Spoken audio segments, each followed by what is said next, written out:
Eh bien oui, il n'y aura pas de troisième confinement. Super. C'est le pari du président Macron, malgré certaines hésitations de certains épidémiologistes qui pensent que le pire est toujours à venir avec ces variantes. Pourquoi pas de troisième confinement? Suivant les explications que j'ai entendues et archi-entendues, c'est que la France aurait atteint un niveau de dépression mentale jamais atteint. La France serait suicidaire par rapport à ce Covid qui menace de tous côtés. Donc, situation alarmante, catastrophique, mentalement, socialement, politiquement et économiquement. On parle même d'une possibilité d'explosion. Je pense que vous avez entendu, eh bien, toutes ces raisons. Ajoutez à cela, à ces menaces de mort, ce décompte des morts, on ne peut pas faire grand-chose, les restaurants sont fermés, pas de musée possible à visiter, pas de cinéma. Comme quelqu'un disait, on ne vit plus. J'écoute, bien sûr, de la part d'experts, cette longue liste de choses qui causent ce désarroi. Et je me pose une question. Et toi? Es-tu aussi parmi ceux qui sont déprimés, qui sont abattus, parce qu'il n'y a pas de cinéma, il n'y a pas de restaurant? Toi, chrétien, comment vis-tu cela? Et je vous pose la question, êtes-vous aussi dans cette catégorie? Êtes-vous malheureux? La question est pertinente. Parce que s'il doit y avoir une différence entre celui qui croit et celui qui ne croit pas, c'est là qu'on devrait le sentir. C'est là que tous ceux qui croient devraient se rendre compte qu'ils appartiennent à une autre catégorie de personnes ayant un plus dans leur vie. Cette question me préoccupe ce matin. Et j'ajoute une autre. Si toutefois je ressens au fond de moi un bien-être, appelons ça un bien-être, une certaine paix, une certaine harmonie, malgré les contraintes, à quoi est-ce que j'attribue ce bien-être?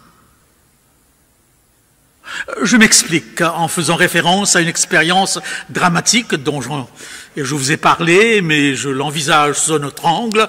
Ces expériences me permettent de comprendre certaines choses. Et bien voilà, je suis dans cet hôpital, dans cette chapelle du Texas, et là se trouve ce garçon dont je vous ai parlé très très souvent, dans son cercueil. Le cercueil est ouvert, et je le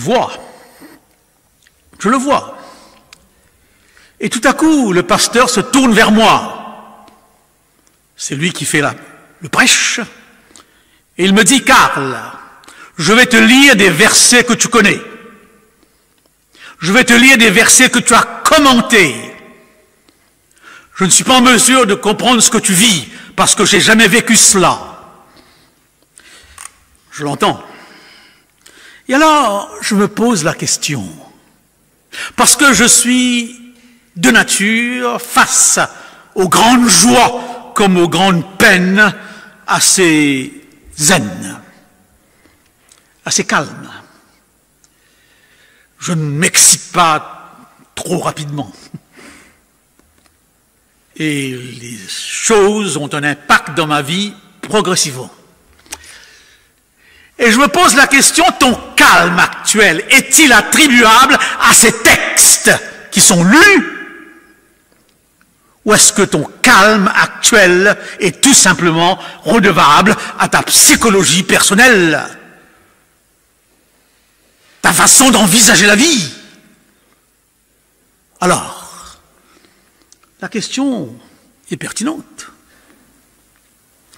À quoi attribuez-vous votre bien-être ce matin alors que tous les autres semblent dans un désarroi pas possible?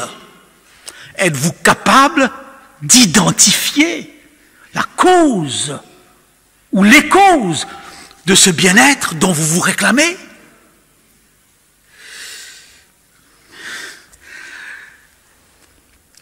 Comme le Christ qui dormait dans ce bateau alors que tous les apôtres, les disciples criaient « Nous périssons, Seigneur !»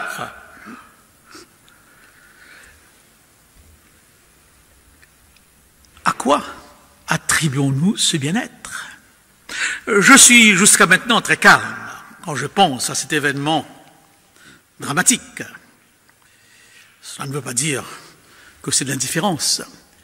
J'ai toujours à l'esprit cette psychologue de l'Église qui a insisté pour que je fasse une thérapie de deuil, avec même quelque part une sorte de menace. Tu verras, si tu ne le fais pas, ça va te rattraper, tôt ou tard. C'est le langage psychologique des experts de la condition humaine. Bon, j'ai 75 ans et rien ne m'a rattrapé jusqu'à maintenant.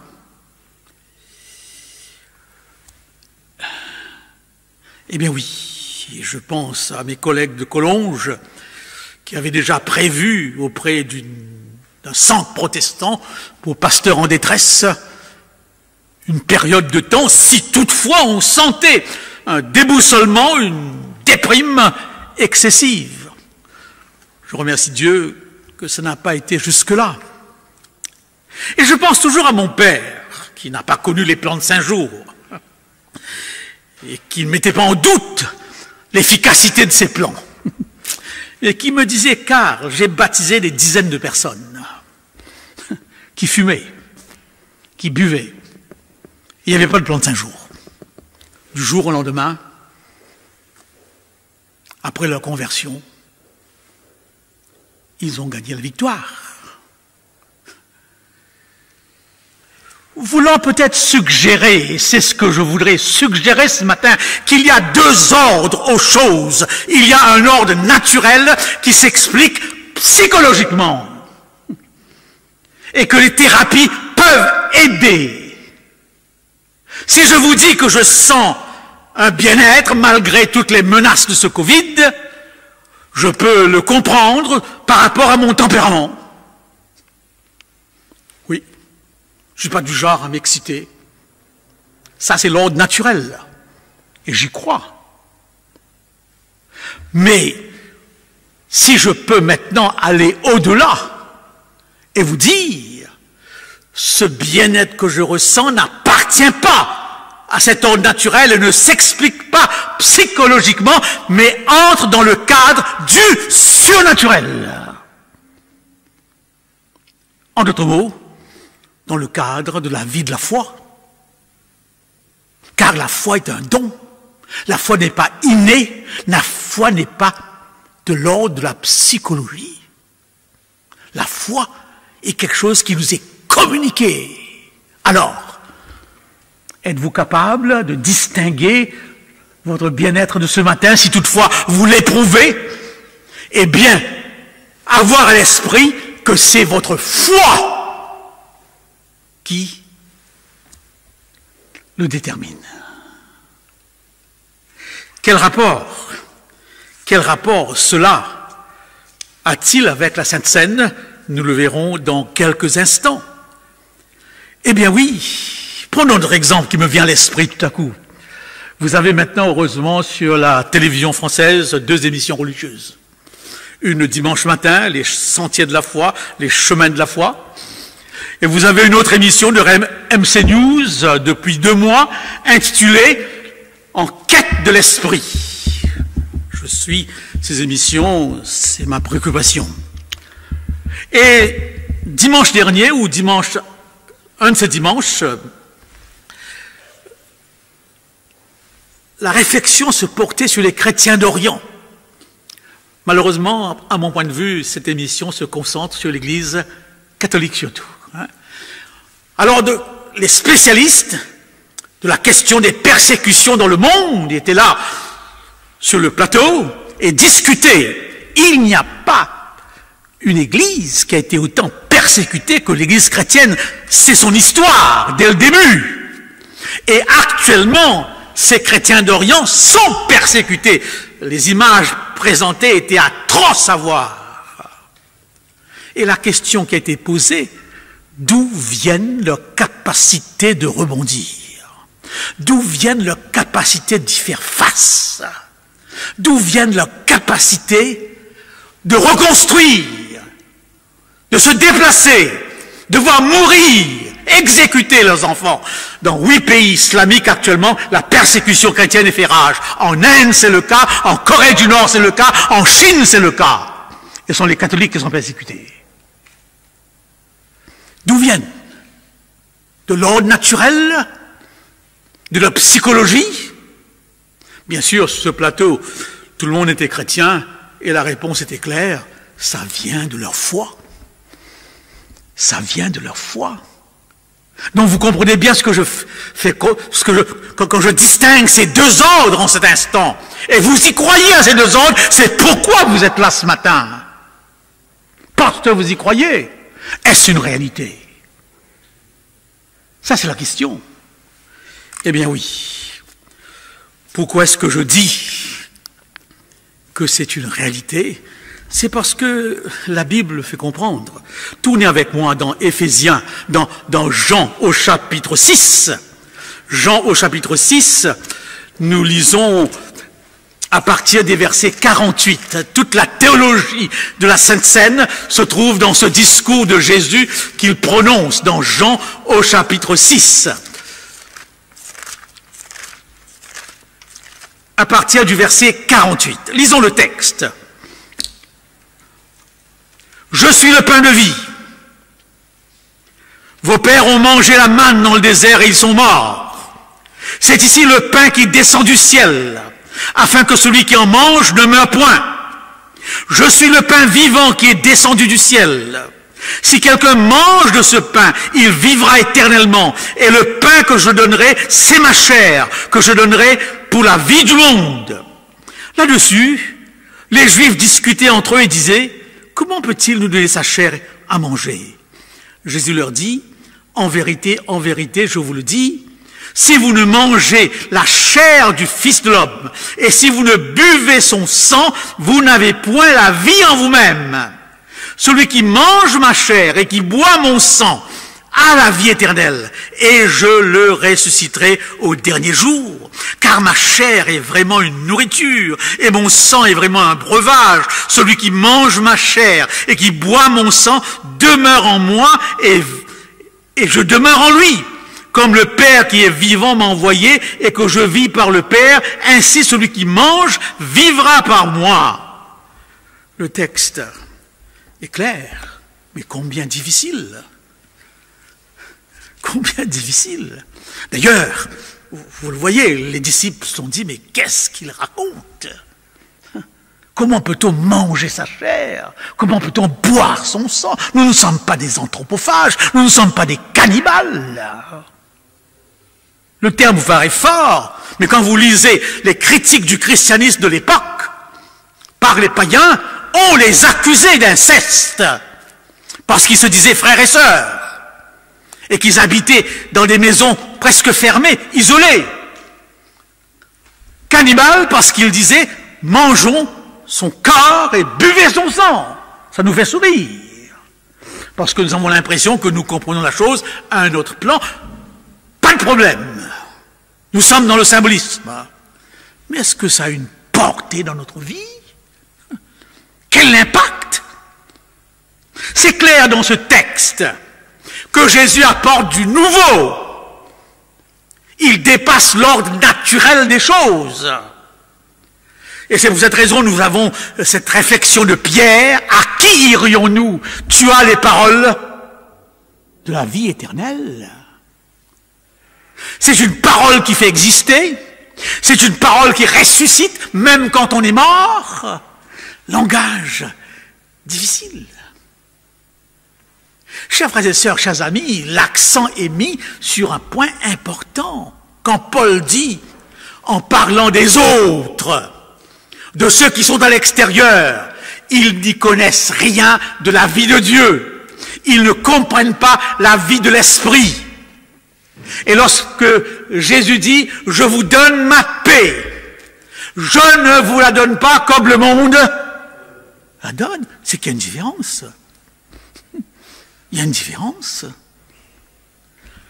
Le bien-être que le monde apporte, avec tous les psychologues, toutes les thérapies possibles, est un bien-être réel. Est un bien-être réel. Laissez-moi peut-être essayer de faire saisir cette différence. Je crois vous avoir raconté l'histoire de Kikong. C'est un Tahitien, un collaborateur dont je garde un excellent souvenir. Oui, je vous ai raconté son histoire, mais c'est pas grave, on peut l'entendre encore une fois. Kikong me raconte sa conversion. Il s'est levé lors d'une campagne d'évangélisation, comme tant de personnes, et le vendredi soir, qui est la veille de son baptême, Kikong a complètement oublié qu'il s'est levé pour le baptême.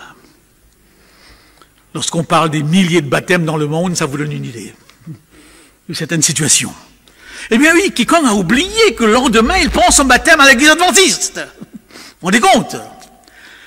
Et c'est sa mère qui lui dit, Kikong, n'oublie pas que tu prends ton baptême demain. Kikong est saoul. Il est ivre quand sa mère lui dit ça. Et il se demande, qu'est-ce que je fais? Est-ce que j'y vais ou pas? Kikong y va le lendemain, avec une crainte au fond du cœur. La crainte que le pasteur, avant l'immersion, sente combien il pue l'alcool. Et il se dit, mais va-t-il me baptiser s'il le découvre? Et je connais très bien ce pasteur. Je connais très bien ce pasteur, je suis convaincu que s'il avait senti que Kikong puait l'alcool, il l'aurait baptisé. Kikong est baptisé. Il sort de l'eau. Lui, esclave de la cigarette et de l'alcool, n'a jamais pris aussitôt ce baptême une seule goutte d'alcool, une seule cigarette. Alors je lui pose la question, as-tu eu au moins l'envie? Parce qu'on dit toujours qu'un fumeur reste fumeur jusqu'à la fin de sa vie, un buveur reste buveur jusqu'à la fin de sa vie. Quiconque me dit, non, jamais! À quel ordre sommes-nous là? Naturel? Non. Nous sommes sur l'ordre surnaturel, du miracle, qui défie les lois physiologiques et qui défie les lois psychologiques. Pour mieux préciser ma pensée, je vous dirais que j'ai fait une 50aine de plans de 5 jours dans ma vie au Québec. J'ai vu défiler plus de 1000 personnes. Des victoires extraordinaires, mais aucun de ces curistes n'a pris le baptême. Aucun ne s'est converti. En d'autres mots, la cure a eu son efficacité uniquement à partir de la gestion des lois de la vie. Ça, c'est l'ordre naturel. Et nous en avons besoin. Mais Kikong, de par sa victoire, dépasse cet ordre naturel. Oui, il dépasse cet ordre naturel. Alors, la question donc pour nous ce matin et pour moi ce matin, c'est justement la question suivante. Si vous me dites, oui, le Covid, c'est terrible, mais ma vie se déroule avec un sentiment de paix, de bien-être, même par rapport à la mort présagée, alors, si vous le ressentez vraiment, vous êtes dans l'ordre surnaturel. Surnaturel. C'est pas facile, dis-je. C'est pas facile, dis-je, n'est-ce pas, de distinguer cela. de distinguer cela. Et je suis sûr que d'une manière générale, nous expliquons notre force de caractère, notre calme, beaucoup plus par l'ordre naturel que par l'ordre spirituel. Et je suis parfois un petit peu presque jaloux, excusez l'expression, lorsque je rencontre des amis pentecôtistes et que je sens chez eux une articulation de la foi tellement facile, où tout est attribué à Dieu, parfois d'une manière même qui me gêne parce que je sens que c'est simpliste. On rencontre quelqu'un sur la route, c'est Dieu qui l'a placé sur notre route. Ce langage n'est pas le nôtre. Nous sommes très réservés là-dessus. Et nous avons même peur de cette facilité de mettre Dieu partout. Mais nous sommes peut-être à l'autre extrême, où nous ne mettons Dieu aucune part, sauf dans nos cantiques, sauf quand nous chantons. Eh bien oui, ces paroles sont des paroles de vie, des paroles qui font exister. Et ce matin, je sens que le Covid ne me fait pas peur, en toute franchise. Cela n'empêche pas que j'ai fait le vaccin hier. Non. Mais, pas de restaurant, pas de concert. 3/4 des Français n'ont pas le privilège d'aller au restaurant et au concert. Peut-être McDo, un point c'est tout. Et ils vivent quand même. Il ne faut pas réduire la France à une minorité capable de se payer ces choses. Frédéric Lenoir disait une des causes profondes de cette détresse, c'est qu'on ne peut pas se projeter dans l'avenir, on ne peut plus voyager. Mais combien qui peuvent se payer un voyage? Ils vivent quand même. Chers frères et sœurs, chers amis, j'apporte encore une précision. Julien l'Apostat. Pourquoi dis-je que c'est pas facile de faire la distinction? La raison est simple. Je vais vous la donner. Julien l'Apostat, le fils de Constantin, voulait rétablir le paganisme que son père avait remplacé par le christianisme. Et en pleine période d'épidémie, il a connu, lui aussi, Julien l'Apostat, une épidémie. En pleine période d'épidémie, nous avons un texte à ce sujet. Julien l'Apostat se rend compte que seuls les chrétiens ont de la compassion, non pas seulement pour les autres chrétiens, mais pour tout le monde. Cette notion de compassion pour tout le monde n'existe pas dans l'Empire romain. Et je pourrais ajouter d'autres vérités qu'apporte le christianisme, qui est dans l'Empire romain un corps étranger. Un corps étranger. Et Julien l'Apostat dit, mais comment se fait-il que face à l'épidémie, ils font du bien à tout le monde? Et Julien l'Apostat et beaucoup d'autres vont reconnaître que ça ne vient pas d'une philosophie quelconque, ça vient d'une compréhension de sa relation avec Dieu. La compassion, au début, est une affaire chrétienne. Elle est aujourd'hui généralisée. Pourquoi? Parce qu'après 2000 ans de christianisme, la culture, sans le vouloir, est chrétienne. C'est pourquoi je m'étonnais beaucoup lorsque M. Darmanin osait dire « les lois de la République sont au-dessus des lois de Dieu ». Il ignore complètement ses racines chrétiennes. Et il ignore complètement que toutes les lois de la République ne sont que des travestissements, un plâtrage des lois de Dieu. Ce pays a été profondément chrétien avant de devenir ce qu'il est aujourd'hui. Eh bien oui, même laïcité est inspirée du texte biblique. Alors dans ces conditions-là, parfois, lorsque ce philosophe Comte Sponville dit « on n'a pas besoin de Dieu pour être bon », il le dit ouvertement. Et en effet, nous sommes entourés de gens qui sont bons sans pratiquer aucune religion, oui ou non, parfois même meilleurs que les chrétiens.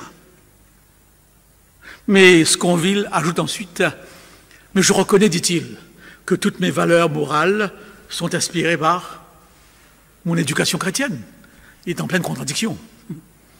J'ai pas besoin de Dieu pour être bon, mais je reconnais que tout ce que je fais de bon vient du texte.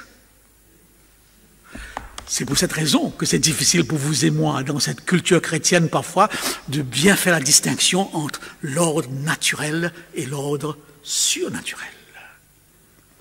Êtes-vous bien parce que c'est votre tempérament ce matin, ou êtes-vous bien tout simplement parce que vous vivez cette vie de la foi qui communique quelque chose dont parle Jésus-Christ que personne d'autre ne peut communiquer? À qui irions-nous? Tu as les paroles de la vie.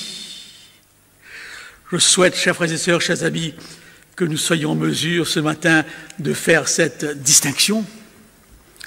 Sommes-nous en mesure de faire cette distinction? Oui. La question est capitale. Au cas contraire, le geste que nous allons maintenant, dans quelques instants, prononcer n'est qu'un rituel. Eh bien oui, quel rapport entre ce que je vous ai dit sur le pain par rapport au pain et au vin? Il y a deux événements que j'avais notés ici pour illustrer ma pensée. Je vous le dis, un théologien pense que Paul, qu'est-ce qui va déterminer la conversion de Paul? Il est là sur le chemin de Damas, il persécute les chrétiens, et Paul se rend compte d'une chose, et ça le bouleverse. Comment expliquer qu'il croit en un Christ mort, et pourtant, on a l'impression qu'ils ont des ressources qu'on ne comprend pas. Un peu comme Néron, qui, voyant des visages chrétiens dans les arènes, avec un sourire, entrait dans une colère vive et disait « Mais comment peuvent-ils sourire encore ?» alors qu'ils sont persécutés et tués? D'où vient donc cette force? D'où vient cette force? Est-ce que vous reconnaissez que cette force ce matin vient de Dieu et que votre paix intérieure n'est pas le résultat de votre psychologie personnelle? Si vous ne la reconnaissez pas, il n'y a aucune distinction entre l'ordre naturel et l'ordre surnaturel. Alors, le pain reste le pain, le vin reste le vin. Nous le savons. Sauf chez les catholiques, c'est autre chose. Mais il faut aller plus loin. Cette nourriture de la foi en Jésus-Christ avec ces trois ingrédients, mort, résurrection et retour, au travers de ce rituel, est la cause fondamentale, eh bien, de notre bien-être.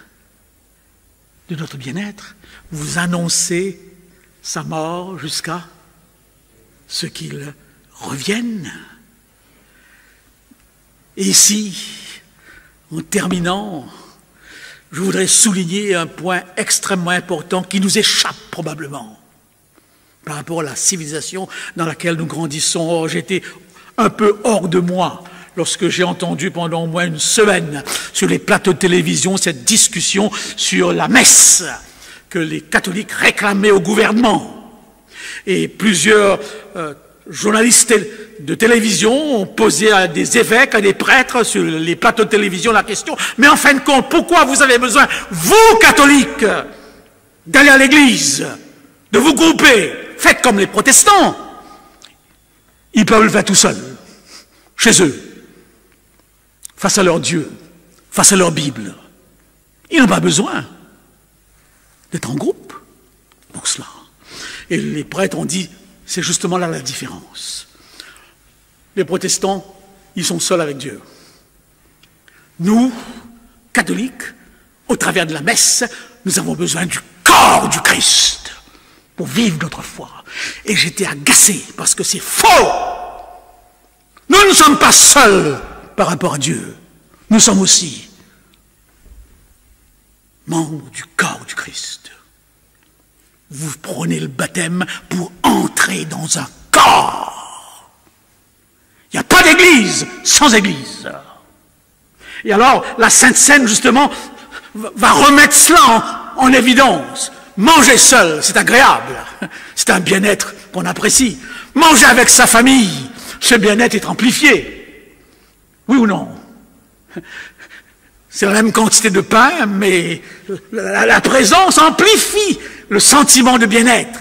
Et manger avec sa famille, avec des amis le samedi, peu importe, ce bien-être prend une dimension encore plus grande.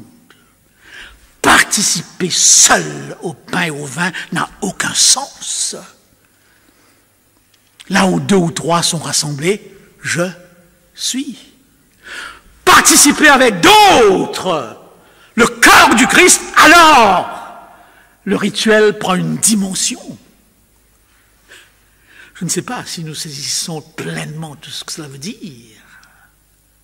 C'est pour cette raison que lorsque vous lisez cette première sainte scène dans les Actes des Apôtres, il y a un mot qui revient constamment. Tous, tous ensemble, tous ensemble, tous en prière, tous en louange, tous à Jérusalem, tous au temple, tous. Et c'est dans ce tous qu'ils éprouvent avec simplicité de cœur une joie particulière. Ça va durer quelques mois. Parce qu'au chapitre 5, vous avez le texte « Mais Ananias et Saphira ». Mais Ananias, c'est le premier « mais » qui casse le tous. Chers frères et sœurs, chers amis, voilà toute la beauté de la Sainte Seine et toute sa signification. Nous avons un problème, et ça je le reconnais, parce que notre culture protestante n'est pas une culture du symbole. C'est une culture de la prédication. Si vous voulez comprendre les symboles, regardez un service orthodoxe ou un service catholique, bourré de symboles. Je ne prends pas position ici, mais je fais la différence. Eh bien non, nous ne sommes pas là devant un geste symbolique. Si c'est un geste symbolique, alors on reste chez soi, on vient quand on veut, on le prend comme on veut. Tout simplement. Mais si au-delà de ce geste, il y a le sentiment d'un ordre surnaturel, le sentiment d'une communion,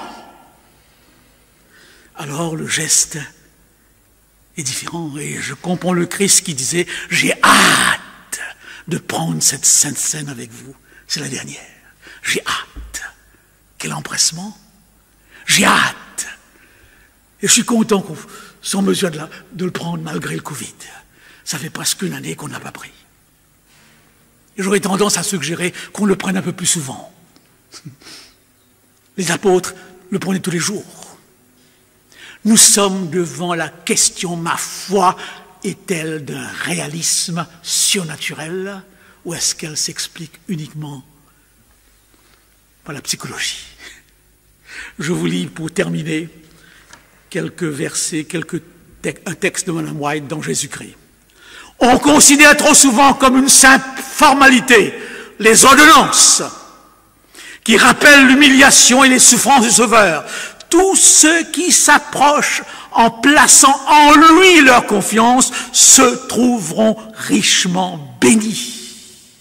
Et ceux qui négligent des avantages divins en subiront une perte. Chers frères et sœurs, chers amis, comment réagissez-vous si toutefois quelqu'un vous apporte quelque chose qu'il a préparé à l'avance pour vous et vous le négligez?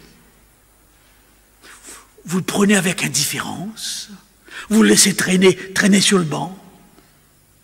Eh bien, Mme White dit que Dieu, au travers de la Sainte Seine, apporte à chacun quelque chose, proportionnel à sa foi.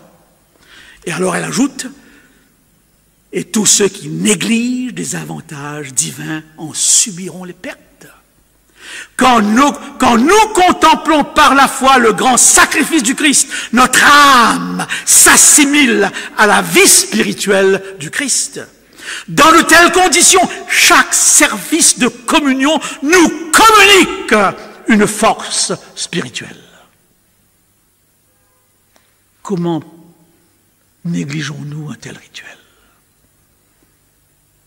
Chaque service nous communique. Il s'établit ainsi une relation vivante entre le croyant et le Christ, par lui entre le croyant et Dieu lui-même. Un lien entre les êtres humains dépendant de Dieu. Voilà tout ce que cela signifie. Et j'aime cette dernière phrase qui conclut ma réflexion. La vraie foi est une vie. Une foi vivante entraîne un accroissement de vigueur, une pleine confiance, communique à l'âme une foi conquérante. Êtes-vous calme malgré le Covid ce matin? Alors que vous allez participer à ce vin et ce pain, si vous me dites oui, je vous pose la deuxième question. Est-ce que c'est normal, ce calme, cette tranquillité d'esprit? C'est dans le calme et la confiance que sera votre force, dit Ésaïe, que votre cœur ne se trouble point. Si vous me dites oui, eh bien, ce que j'ai dit, ce que la Bible nous dit, un sens. À qui irions-nous? Tu as les paroles de la vie. C'est toi qui donnes un sens à notre existence. C'est toi qui nous fais vivre. Que nous puissions participer à ce pain et ce vin avec ce sentiment que Dieu nous communique de sa présence dans nos vies.